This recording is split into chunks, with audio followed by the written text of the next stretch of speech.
This video is about the Navico Track system. Navico Track is a system which gives you information about your boat, the security of the boat, and lets you control things on board the boat. To set up a track system, first you need a GoFree vessel account, and you get that at vessel.gofreemarine.com. Once you get to that page, you'll enter your name, your email address, set up a password, choose your country, and be sure to read the terms and conditions and privacy policies. If you already have accounts set up, all you'll have to do is hit submit because your GoFree information will automatically load. The first page you'll see in the track system is the My Fleets page. My Fleets is where all of the information about any boat you have is kept. Now in this page, I only have one fleet right now.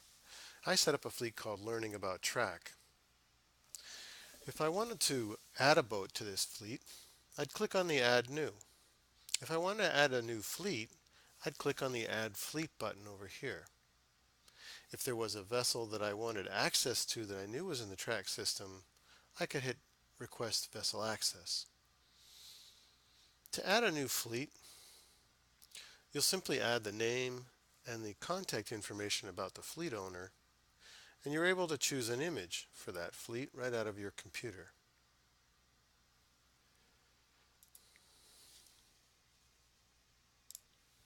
Since we already have a fleet set up, I'm going to go back to the My Fleets page and work with this fleet. What I'd like to do is add a boat to this fleet, so I'd hit Add New. Now all boats have serial numbers.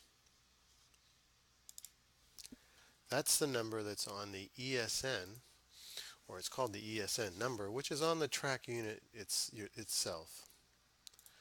You can load that ESN here in the serial number column and verify that that's a number on the system. Now this is a ESN that's already been set up, and I'm asking to transfer it. So I'd select where I want to put that vessel in my base. If I want to put it in a base that's already established, like this one, or if I want to add a new base. If I want to add a new base, the new base image comes up, and I name that base, set the viewpoint of the base by zooming in on the map where that base is, and then saving the base. Once the base is saved, it gives me an option to put boats in that base versus any other base that may be in my fleet. Once I've saved that base, I'm brought back to the page to select which base I want to put this boat in, which in my fleet. Click on one of those, and now I've added that boat to my fleet, and here it is. The main page on the track system for boats is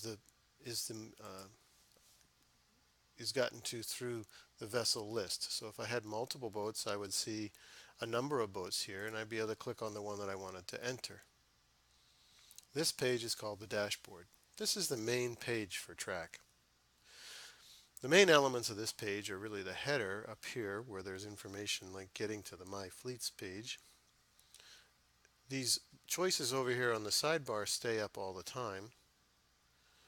And then the bulk of the system has the map, which you can zoom in and out of where the boat's been, the current status of the boat with the sensors on board, and we see that we can also see alerts that have occurred, and we have a list of those.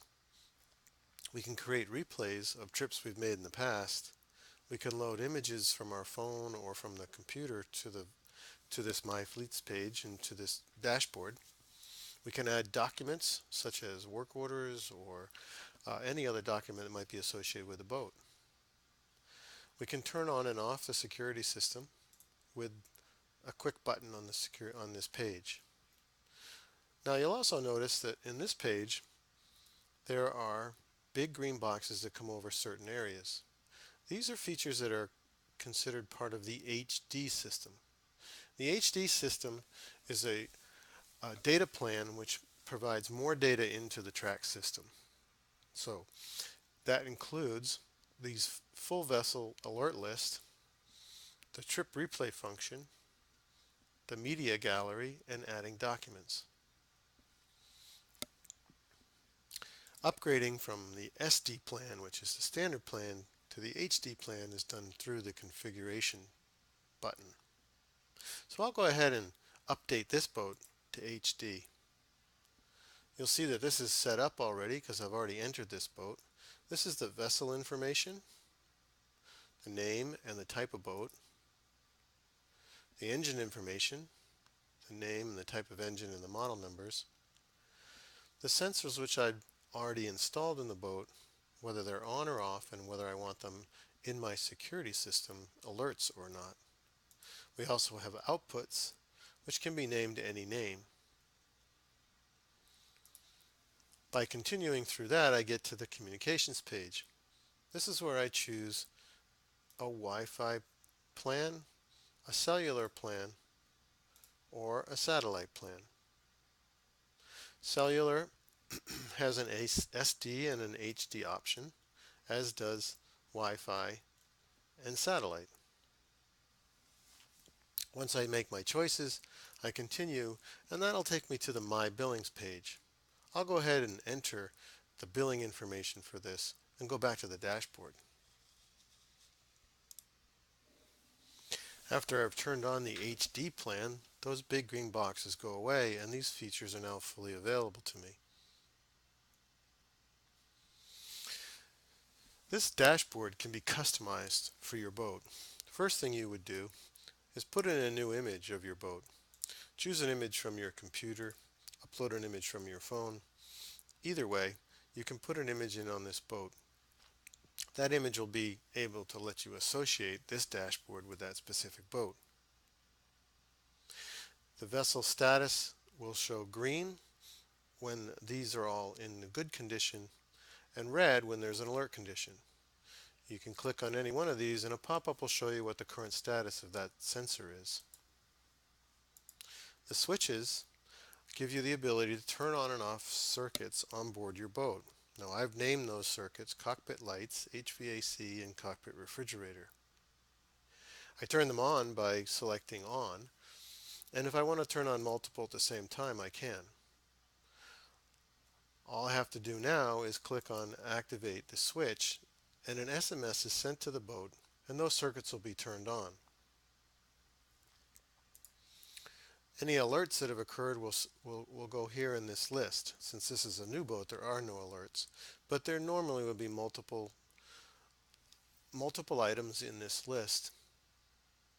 Creating a trip replay is something that's done when you've taken a trip and you want to review that trip or share that trip with others. And replay will allow you to select the time and date of a trip, and if there's data associated with that time and date, then you would be able to create a trip replay. In this case, there are no messages associated with that time and day. We'll cover that in a few minutes. I'll have a list of those replays that I've made, and I have this vessel gallery. If I want to upload images to the vessel gallery either through my phone or through the computer, I can go ahead and add any image and upload it to my media gallery. We like to associate pictures with time so that they'll be able to be captured in the replays and brought back to you. So there's an image now in the vessel media gallery. Notice over here on the left side, all these are now active buttons because this has been upgraded to the HD plan. In the vessel documents section, I can add documents about the boat, and I can keep records about when I might change the oil or do some other kind of service to the boat.